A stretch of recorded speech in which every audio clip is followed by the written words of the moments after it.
Assalamualaikum dan salam sejahtera. Hari ini saya akan tunjukkan cara untuk melihat kedudukan modul dengan cara yang lebih mudah. Okay, seperti yang sedia maklum, kedudukan modul adalah bergantung kepada template, yang mana boleh saya katakan ia adalah agak berbagai. Jadi bagaimana untuk kita melihat kedudukan modul yang pelbagai ini? Okey, jadi kita terus kepada extension module manager.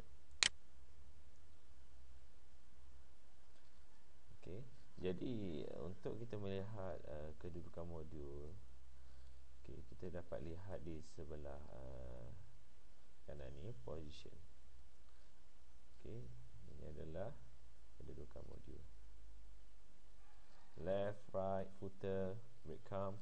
Okey, jadi senarainya ada di sini. Okay, bagaimana kita ingin melihat ini dengan cara yang lebih mudah? Ialah kita pergi ke laman web kita bahagian hadapan. Okey. Okey, di bahagian address. Okey, kita type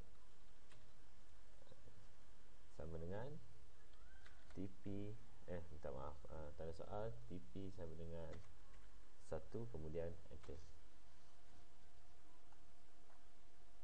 Okay, jadi kita dapat lihat di sini akan keluar paparan seperti ini. Okay, dan kita dapat perhatikan di sini ya,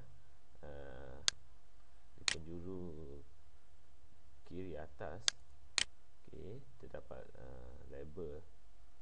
Contohnya yang ini adalah menunjukkan right. Ini user 2, user 4, user 3, user 1. Jadi user 1, user 4, okay, breakdown left. Ini adalah menunjukkan kedudukan modul. Okay, jadi anda lebih mudah untuk menyusun modul anda dengan cara ini. Allahuakbar.